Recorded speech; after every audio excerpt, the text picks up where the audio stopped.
Hello and welcome to my channel.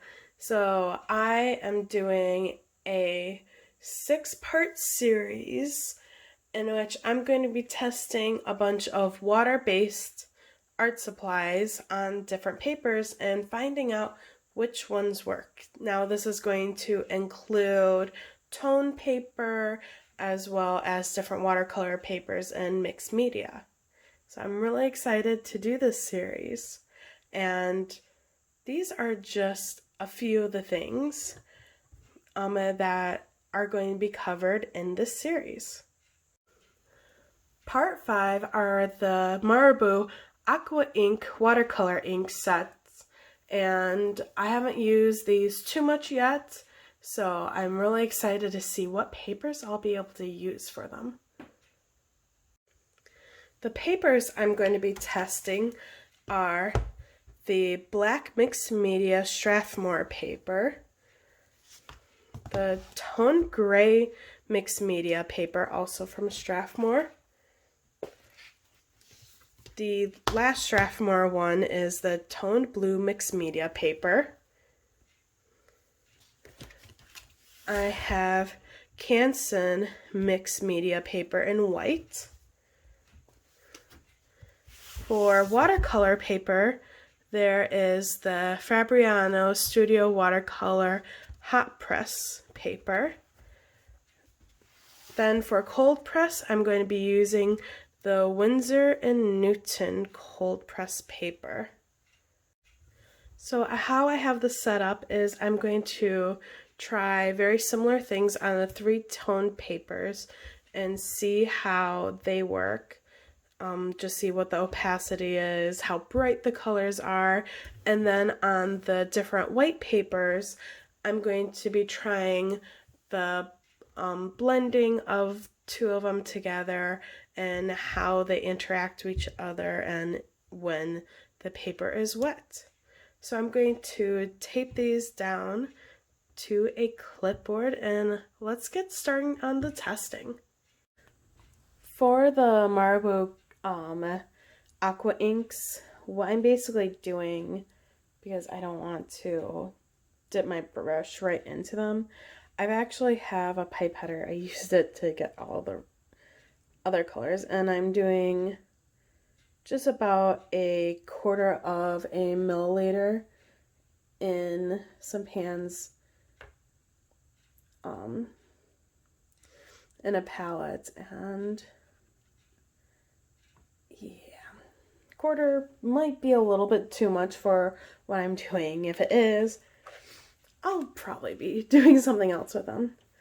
But at the moment I don't have any white. I only have red, orange, yellow, green, a turquoise color, a deep blue, and then black.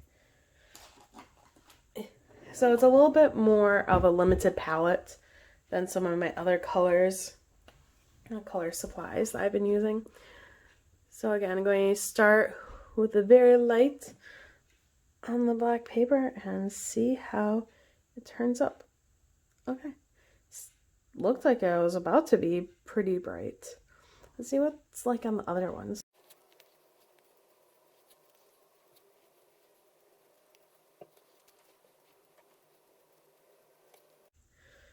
Since it's concentrated ink, I haven't watered it down until like this point right here, but whoa, these are strong pigments, and honestly, to do this test, I probably should have had less. So yeah, it seems like it's not turning up that well on the black paper. Better than I expected. Honestly, I did not expect it to show up on the black paper at all, but it's turning up pretty good. So then it's just a little different. Like, I put it down and the most concentrated spots will stay a little bit darker, but then when you go into the gray and the blue, it shows up so brightly. Whoa. I am So glad I have these now. I actually found them on sale at Joann's, and yeah, definitely glad I have them. Going into the darker colors, definitely on the black you see something, but it's not that dark. But oh boy, going into, again, that gray and that blue, wow, those are amazing. And I feel like I barely tipped my brush and it's holding a lot of pigment, and this one I feel like isn't a good brush to hold pigment. I mean, I didn't even re-dip before doing these, and look at that. Still so much pigment. So yeah, these Marabu Aqua inks, wow. Again, I haven't, this is technically my first time using them since I've gotten them, and I am just amazed on how well they're doing. Yeah, this is my sort of first test with them, see how they are before I do an illustration, my swatching and everything. So it's really interesting to see how they do, and I'm just going to say this now, I think these might end up being one of my go-tos for some of the tone papers. I mean, look at those colors. I'm absolutely in awe with how they look. It's just amazing. Yeah, wow.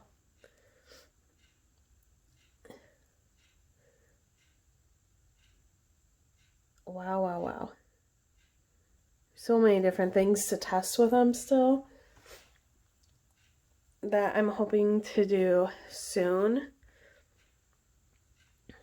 But just even doing this, oh my goodness. They are amazing. I mean, this gradation is even, it's not the smoothest. I think it's partially the water brush. But still, whoa. That honestly turned out amazing. Going on to the white papers.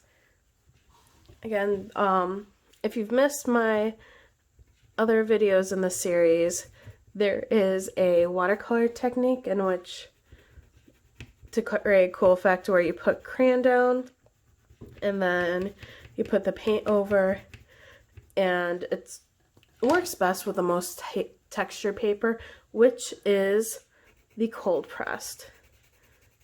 But it's still just good to see how it turns out in all the papers.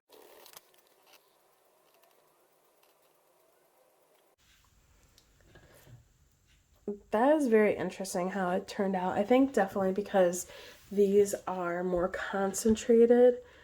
That's a little bit what's happening. Anyway, going on to testing a little bit of black and seeing how far that goes now.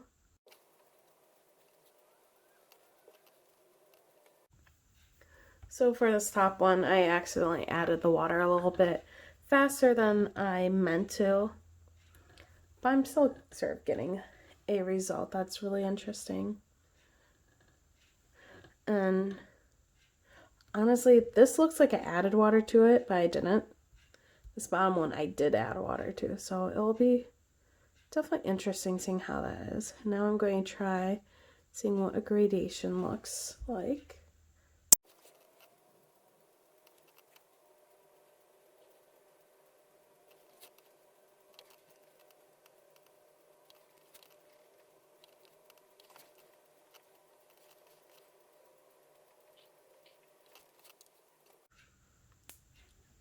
Now for this one, you could say it's because it's my first time using them, but in all honesty, I think it was harder to do that blend on the mixed media than the watercolor papers.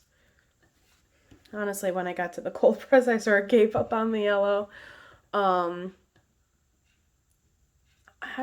don't entirely think these make the cleanest colors, in all honesty. So that wasn't necessarily the best. But what I'm going to do now is I'm going to take a color and trying to have this dry first, and then I'm going to layer something on top for one of the mixings, and then there's going to be another mixing on the paper that I will do as well. I just want to get this set up, and honestly, this is a beautiful color.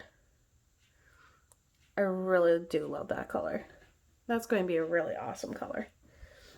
Anyway, so while that is drying, what I'm going to do is I'm going to wet my paper and see how the colors spread on the wet paper.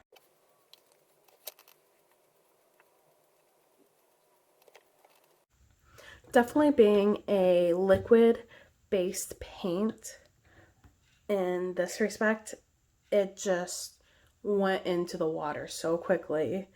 The first time I tapped it on both the watercolor papers, it immediately absorbed. You could not tell where I dropped the pigment in, whereas the mixed media you could.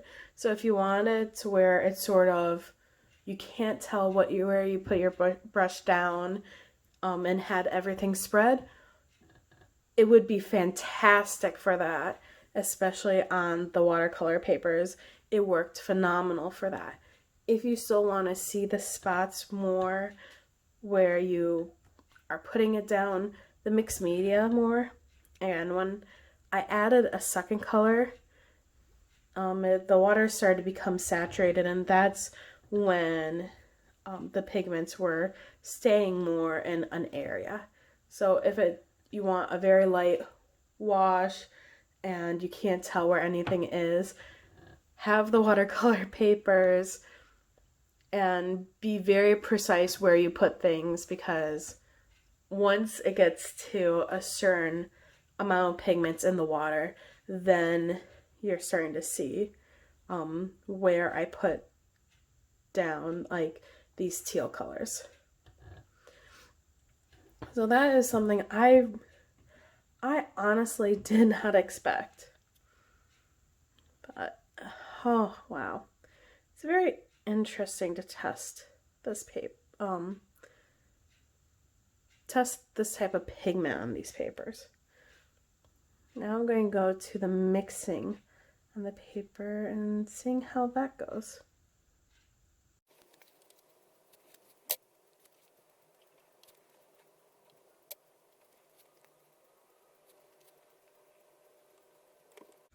So on these bottom ones, it looks like it did pretty well. As it sit a little bit, I've noticed that on the hot press, I see a little bit of separation of the colors. And then there's a little bit of separation of the colors on the outside edges of the cold press. And it more looks like one pigment sort of going into the texture of the cold press paper. The mixed media, that's just sort of pooling on top. I see a tiny bit of separation. It almost looks like one area dried a little bit faster than the rest. Now for this top part, I'm just checking, make sure it's dry. Yep, that is dry. And we're going to test that out, where I'm going to layer a color on top of the dried pigment.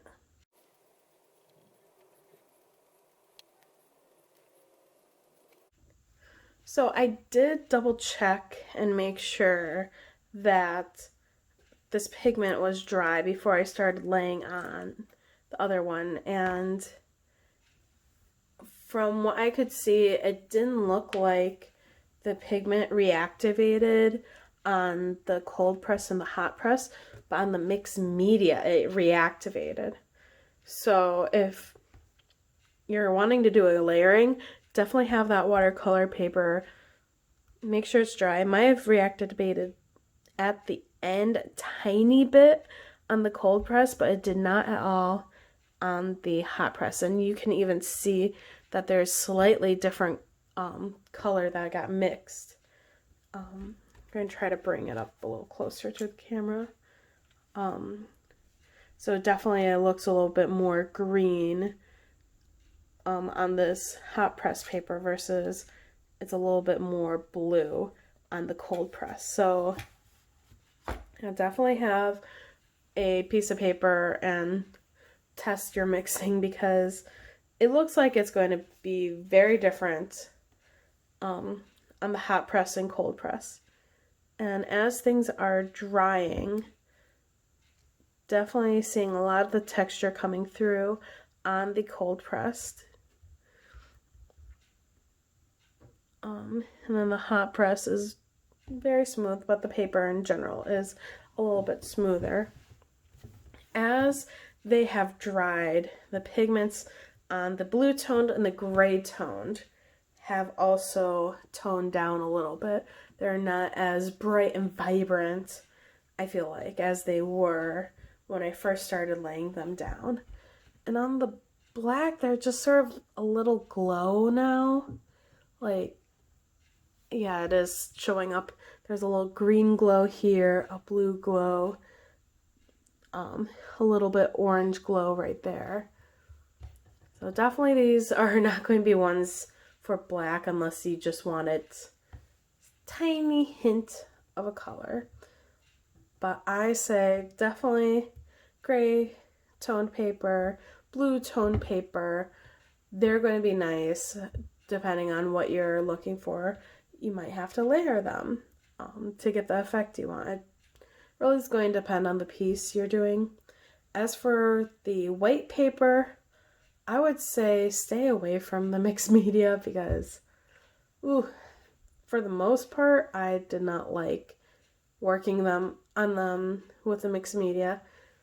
Granted, I did not tape them down as much for this test, so you can definitely, there's more buckling here, but even with all three not taped down as much, there's more buckling on the mixed media, which is to be expected.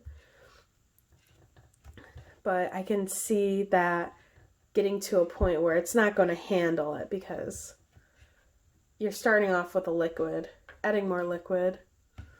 It's not going to go well. For me personally, I might be more inclined to try the hot pressed for things, which is a little bit interesting to me. I think especially with these, they are highlighting the texture. So if you want the texture of a paper, of course go cold press, but it's going to be something where if you're doing cold press, sometimes cold press you don't always see the texture. This one, especially when I did the color transition from the blue to the yellow, and when I did the black and it got down here, how the pigments went, they almost started to settle in those grooves and are sort of highlighting it. I think it is showing up on camera, but all the darker spots are where there is texture and the paper goes down. Anyway, in the comments, tell me which paper you think I should do an illustration on. And again, this is the second to last video in this series. There's going to be one more posted tomorrow, and I hope you enjoy it. Okay, bye.